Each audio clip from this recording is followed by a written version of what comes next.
Estão falando sobre computação reversível, né? O que é computação reversível? Vamos entender isso. E agora, o que eu quero que vocês pensem? Todo mundo mentalizando junto assim, ó. Daqui a 20 anos o meu celular vai descarregar mais a bateria, né? A bateria dele só vai descarregar quando eu comprar um novo, não quiser usar esse mais, tá? O sistema operacional não vai aguentar, a bateria vai aguentar, tá? É isso que vai acontecer. Bom, espero que o sistema operacional no futuro também aguente. Computação reversível. Voltemos aqui ao nosso diagrama de funcionamento do computador, né? E sua geração de calor e energia. Bom, o que eu tenho é o seguinte. A gente falou que o ideal seria ter essa energia recuperada, né? A própria energia que o computador gasta, eu recicle e reutilize. Mas, como a gente viu, é muito difícil de fazer. Então, vamos descartar isso aqui. Isso aqui não existe. Esse meu cara aqui é o grande vilão da história. É quem atrapalha tudo. É quem faz com que eu gaste muita energia nos meus dias atuais. Mas os meus computadores atuais são de silício CMOS, corrente elétrica. Se eu começo a pensar em construir computadores com outras tecnologias, como QCA, NML, ou outras que eu não mostrei aqui, óticas, fotônicas, térmicas e assim por diante, o meu consumo de energia, pelo material que eu utilizo, pelas propriedades do material que eu trabalho, vai diminuir significativamente. QCA, comprovadamente, gasta muito pouca energia. Ou melhor, gastará muito pouca energia. Então, este cara aqui deixará de ser um problema. Eu posso gastar uma energia, mas ela vai ser muito pequenininha. Por isso que eu deixei ele bem fraquinho ali. E aí, o que eu perco pela irreversibilidade começa a ter um peso muito grande no gasto energético total do meu processamento, certo? E é exatamente este ponto que a gente vai se preocupar agora.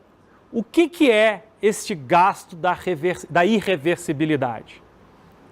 Ok? Se eu tiver algo que eu consiga controlar todo o gasto energético, eu posso dizer para vocês que eu posso, teoricamente, fazer um computador no futuro que consuma zero energia.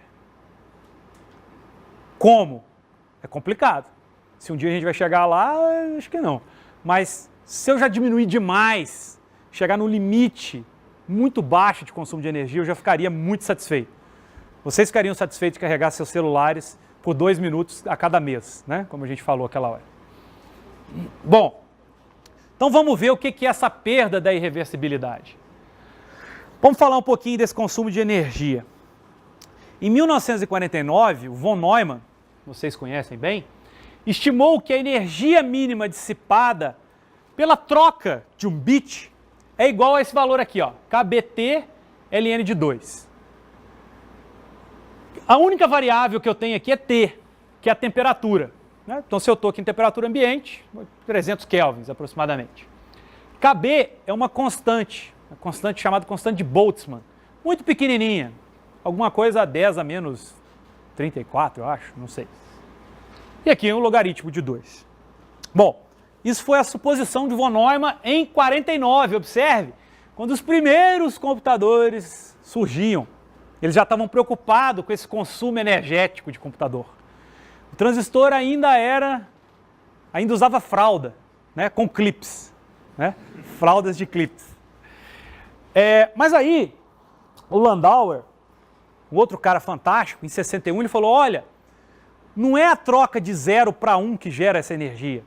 Na verdade, é quando eu perco um bit de forma irreversível é que eu gero essa energia. Mas o que é perder um bit de forma irreversível? Se eu tinha 0 e passei para 1, e eu não consegui voltar para 0, é irreversível, certo? Então, quando isso acontece, eu perco essa energia. Mas a gente vai entender um pouquinho para frente. A maior parte da energia consumida pelos nossos computadores não é por causa dessa irreversibilidade, como eu já falei para vocês naquele diagrama anterior. É pelo clock, fio, repetidores, capacitância e tudo mais que está envolvido ali no seu circuito. Na verdade, hoje a gente gasta por volta de 10 elevado a 8 kBT LN de 2. É muito mais do que esse limite aqui, certo? Mas como eu disse para vocês, quando a gente mudar a tecnologia, a gente vai chegar perto desse limite. E aí eu não quero mais esse limite. O que eu quero fazer aqui, eu quero gastar menos do que eu gasto com KBT LN de 2. Quero gastar menos e menos e menos até não gastar nada. Esse é o objetivo. A gente obviamente quer sempre algo que gaste menos e que seja mais eficiente. Ok? Bom, pense numa porta AND. Quantas entradas eu tenho? 2. Quantas saídas? 1. Opa! Eu já perdi informação de cara. Eu tinha 2 informações, passo a ter 1 depois. Certo? Eu mexi nos estados. Eu não vou entrar nesse nível de detalhe físico, mas aí a gente volta lá para as leis da termodinâmica, segunda lei da termodinâmica, entropia, coisa que vocês estudaram em física, segundo grau. Eu mexo com a entropia do sistema. E se o sistema é, de certa forma, controlado, eu tenho que manter a energia. Se eu diminuir a entropia porque eu diminuí a informação, alguma energia foi gerada de alguma forma, e foi gerada em forma de calor. Certo? Por isso que o Landauer falou, olha, é quando eu perco de forma irreversível. Quando eu tenho a saída y igual a 1, quais eram as minhas entradas A e B? 1 e 1. Opa! Eu da saída posso voltar na entrada, não posso? Então isso é reversível. Ok? Mas e quando a minha saída é 0? O que eu tinha nas entradas? Eu tenho quantas possibilidades? 3. Eu da saída, eu não consigo voltar à entrada. Então, este é um processo irreversível. E aí, gera o calor. Ok? Bom, informação perdida, KBT LN de 2 consumido. Este é o problema. Um dos problemas quando a gente chegar no limite de consumo dos computadores. A gente vai estar gerando isso aqui. Mas vai lá, professor, KBT LN de 2, 10 a menos 34, isso não é nada. Não é nada. Mas isso é uma porta AND. Lembra da nossa ALU de 1 bit?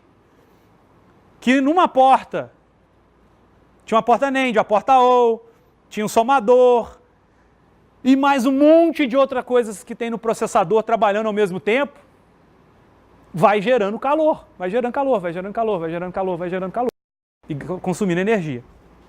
Bom, então a gente tem que começar agora a pensar numa lógica completamente diferente de que vocês estão acostumados.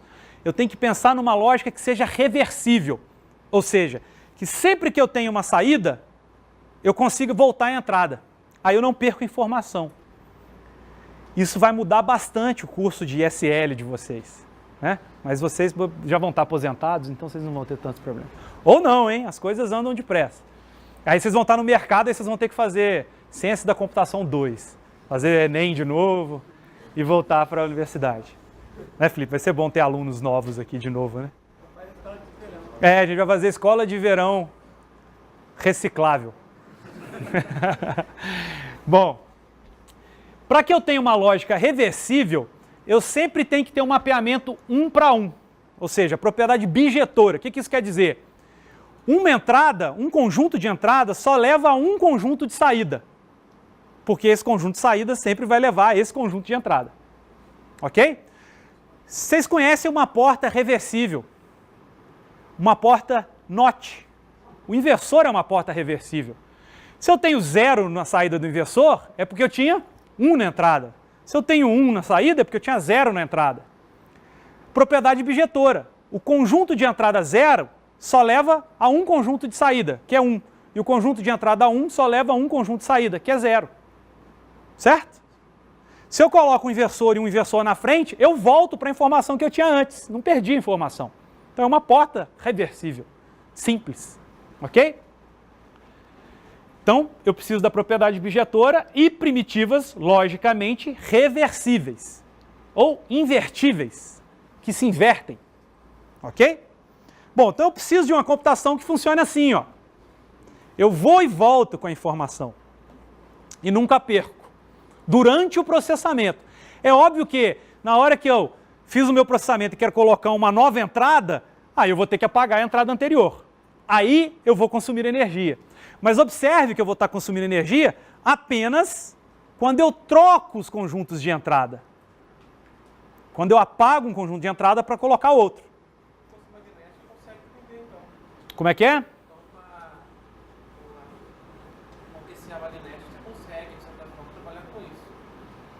Consigo, é isso que a gente vai mostrar lá na frente. Eu só vou perder a informação quando eu tiver que apagar. Tá? Oi? A ideia é essa. Por isso que o NML tem a expectativa de consumir bem pouco.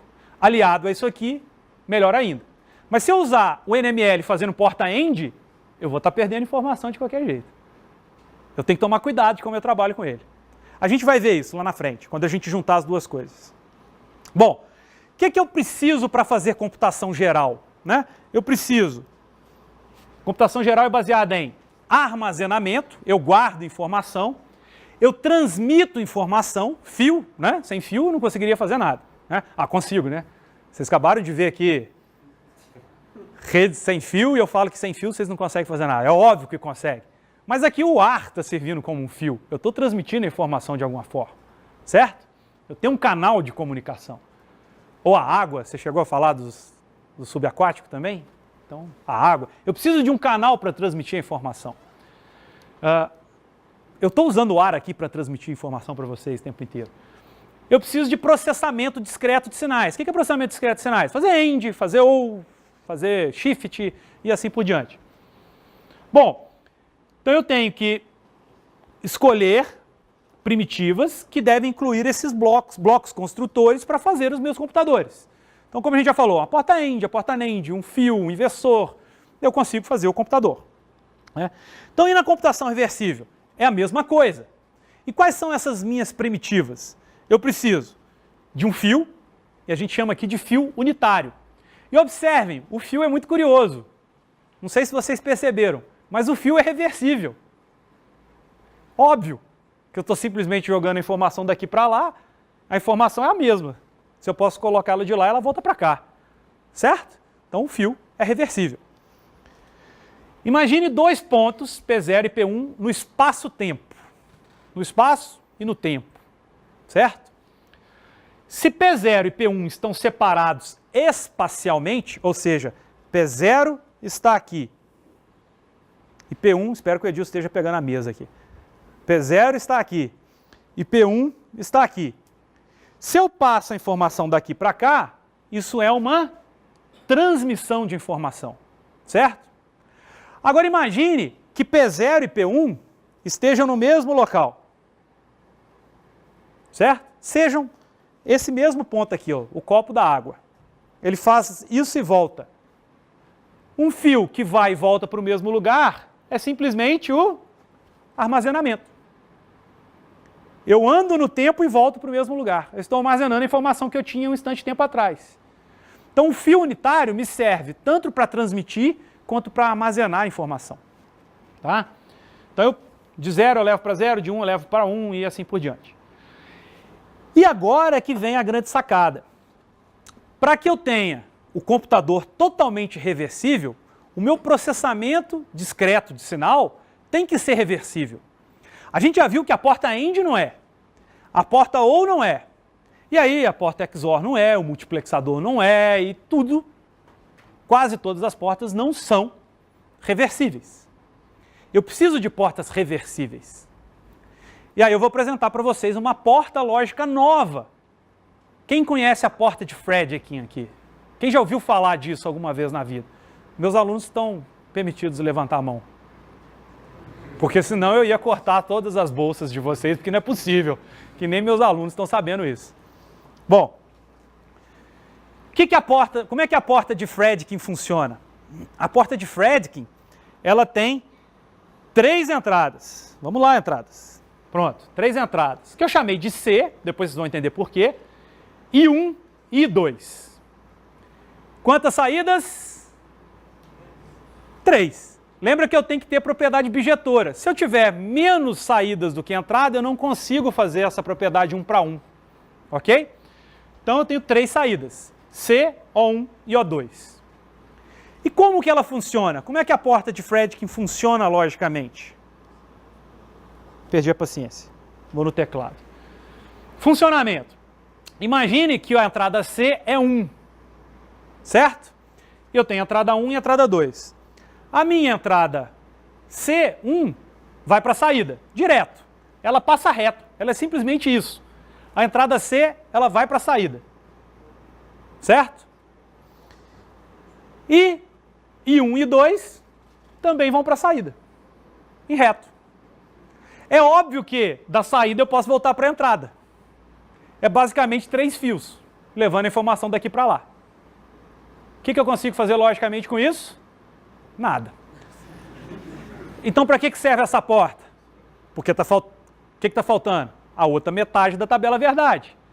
E quando a entrada de controle é 0, o que eu vou ter na saída? O 0 vai para a saída.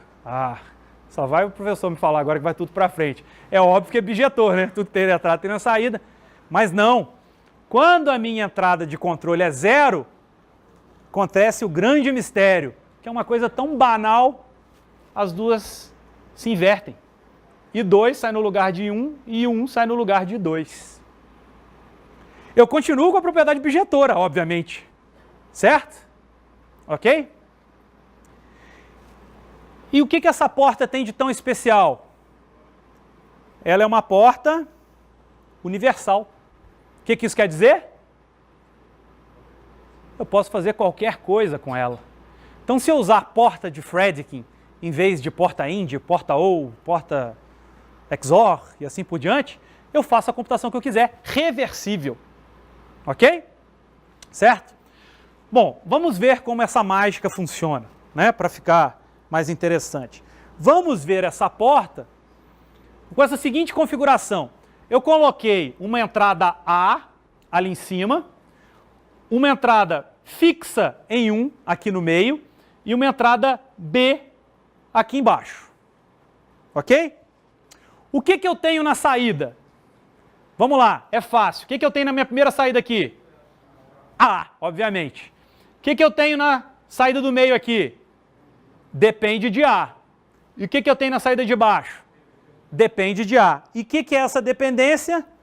Eu tenho A aqui, not A ou B, e aqui no meio A ou B. Ou seja, eu estou usando a porta de Fredkin para fazer uma porta ou.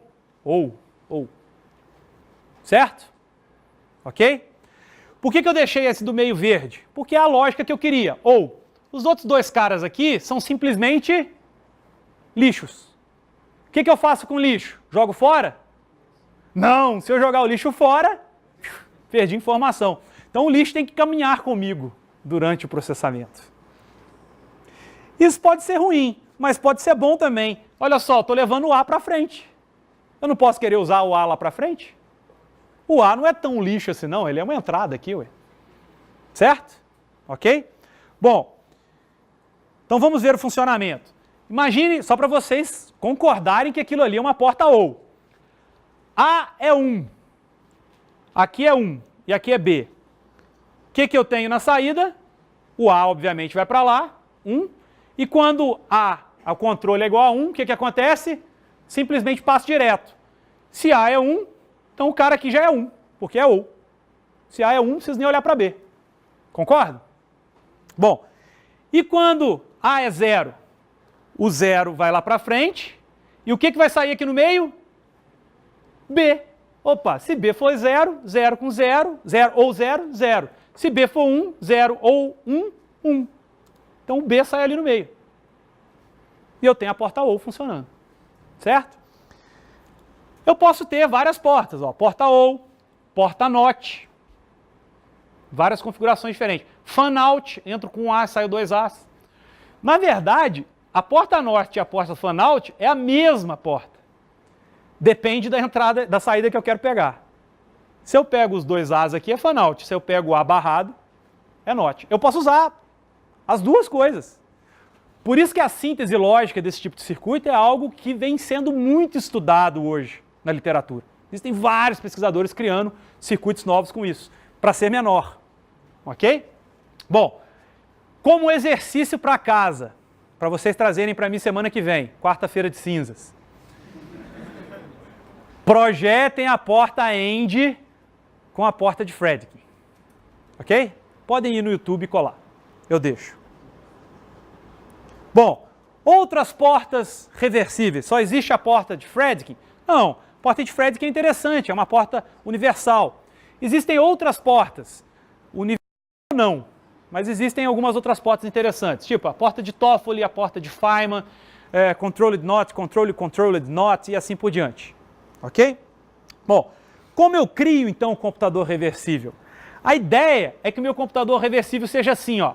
Eu coloque o input e ponho um monte de zero para ajudar a buscar alguma informação em algum momento.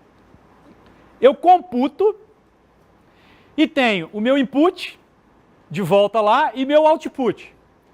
Aí eu tenho uma porta aqui na frente, tipo um fan-out, que joga o output para frente e joga para baixo. Ou seja, eu crio uma cópia do output. Então eu tenho a minha saída guardada. E aí eu ponho um computador ao contrário aqui, para desfazer a computação. E entro como entrada para ele o input com o output. E tenho na saída o input com zeros. Ou seja, eu volto aonde eu estava, sem perder informação e sem dissipar os KBTs LN de 2 lá. Desde que a minha tecnologia seja interessante. Se eu fizer isso com CMOS, isso vai ser muito difícil, porque eu vou estar consumindo tantas outras coisas que não vai fazer muito sentido. Bom, isso aqui talvez não é a melhor maneira de eu fazer os circuitos reversíveis. Por quê? Com o primeiro problema que a gente vê aí de cara. Os circuitos vão ficar gigantescos, que eu tenho que fazer, desfazer, vai ficar lento às vezes, vou carregar um monte de sujeira que eu vou ter que ficar processando. Então esse é um dos problemas. Eu tenho que criar alternativas para isso. Bom, observe que quando a gente está falando aqui de computação reversível, a gente está focando naqueles nossos níveis de abstração na parte que eu mais gosto, que é a parte lá de baixo da computação. A parte suja mais gostosa da computação, né? Você vai mexer, fazer as coisas acontecerem. Então, eu estou preocupado aqui, ó, com a física do dispositivo, né? Não gastar energia com a capacitâncias, outras coisas. Que tipo de dispositivo eu vou usar, como eu vou montar meu circuito, quais são minhas portas lógicas. Mas a minha computação reversível, ela tem que ser para cima também, nos outros níveis de abstração. Então vocês, no dia que eu conseguir fazer isso funcionar, vocês vão ter que voltar aqui para a escola de verão ou para a universidade, porque vocês vão ter que aprender a fazer tudo isso reversível. Já existe um monte de gente fazendo isso, tá? Então vocês podem ficar mais tranquilos. E a ideia é que, quando você estiver trabalhando lá no seu programa em C, o compilador seja o responsável por fazer tudo reversível para você. E você não precisa ficar sabendo que as coisas nos níveis mais baixos estão reversíveis. Mas a ideia é que a minha programação vai ter que ser feita e desfeita. Ok? Bom, então, uma imagem interessante lá do grupo do Alex DeVos, que é um cara lá, se não me engano, na Bélgica, né, que vem trabalhando muito com isso, é essa aqui, ó. Você tem implementação física, então isso aqui é uma versão de uma CPU reversível que eles fizeram, usando CMOS. Mas eles usam um processo um pouco diferente de clock, que chama de clock adiabático, que chega um pouco próximo daquilo que o QCA faz, de desliga, muda, liga, desliga, muda, liga, para gastar menos energia. E aí você tem o nível de portas reversíveis, que eu acabei de mostrar para vocês, a arquitetura do computador, que vai ter que ser reversível, o código de máquina, que vai ser reversível, as linguagens de alto nível reversível e os algoritmos reversíveis, né? É bom que nós vamos ter trabalho aí para décadas séculos de computação para frente. Bom, custo-benefício da computação reversível. Isso é uma estimativa, obviamente. Isso aqui é a quantidade de operações por bit por dólar gasto. A expectativa é que a computação convencional vá seguindo essa linha lá com a miniaturização dos componentes, o chip ficando mais barato, os transistores ficando mais barato, até atingir a barreira onde eu não consigo mais diminuir os transistores, né? Por volta de 2040. E aí eu mantenho constante, né? O custo vai ser constante. Se eu conseguir uma computação reversível razoável, eu já consigo aumentar razoavelmente o meu desempenho, mesmo depois que eu diminuir, que eu não consegui diminuir mais os dispositivos, ainda continuo ganhando, porque eu vou gastando menos energia, menos energia e menos energia. Agora, no melhor caso, se eu conseguir uma computação reversível muito boa, onde eu gasto zero de energia, eu vou lá para cima, certo? Ok? Bom, para a gente ir finalizando aqui a nossa palestra, vamos misturar um pouco, né, que é o tema dessa palestra, computação reversível e QCA. Por isso eu chamei de nanocomputação reversível. Eu tenho duas possibilidades básicas de implementar computação reversível em QCA. Por que QCA? Como a gente disse, QCA já gasta pouca energia. A expectativa é que ele gaste bem menos que aquela barreira do KBT-LN de 2. Então, a maior parte da energia que vai estar sendo consumida é da perda de informação no meio, ok? Então, eu posso implementar uma porta de Fredkin em QCA e fazer que tudo isso seja a porta de Fredkin. Ou eu posso fazer uma mudança sutil no clock de QCA. Tenho duas alternativas. A primeira alternativa, que é fazer uma porta de Fredkin, está aqui, ó. Essa não é nossa, né? Pô, que pecado, a gente tinha que ter colocado a nossa aqui. O Jefferson, meu aluno, vai fazer um passeio ao Uruguai, né, comer chouriços e coisas assim, para mostrar a porta Fredkin que ele fez, pequenininha, bonitinha e tudo mais lá. Essa aqui tem problemas, essa aqui eu tenho certeza que não funciona. A nossa funciona. Essa é a diferença. Bom, mas essa porta de Fredkin, ela tem dois problemas. Primeiro, ela é grande, certo? Ou seja, eu vou consumir muito, porque eu tenho que fazer a porta de Fredkin e depois tenho que fazer ela de novo para inverter a computação. E outra, eu estou fazendo a porta de Fredkin, mas para fazer a porta de Fredkin eu estou usando porta AND aqui no meio, porta ou seja, eu estou perdendo informação dentro da minha porta de Fredkin. As minhas primitivas internas da minha porta não são reversíveis. Então ela não é bem reversível, não. O que a gente tem, o pessoal tem usado mais essas portas, é para fazer teste de tolerância à falha. O bom do reversível é que você consegue ver se teve algum erro ou não, porque quando você desfaz e não volta à entrada, é porque teve algum erro no processamento. Você perdeu um bit, ou um bit mudou aleatoriamente, assim por diante. A grande sacada aqui, né, o santo graal aqui, que eu falo para os meninos todos os dias, é criem uma porta QCA reversível, sem usar majority gate, porta AND, porta OR, porque a gente já sabe que elas não são reversíveis. Certo? Luiz, cadê o Luiz? Que é o outro aluno, fez uma porta reversível agora, ótica, que a gente não entrou aqui nessa palestra. Mas quem for visitar o laboratório vão ver a porta ótica dele lá funcionando, com as luzinhas piscando e tudo mais. Bom, a outra maneira mais interessante é mudar o clock. Lembra que o clock de QCA funcionava da seguinte forma? Eu não tenho nada na entrada, coloco a entrada, aí eu propago a entrada para o meio, vai propagando até a saída. Não era isso que eu tinha? Isso aqui é uma porta majority gate. Eu perdi informação aqui. Tinha 3 entradas, uma saída. Gerei calor. Mas, é o que a gente chama de clock convencional, clock de Landauer.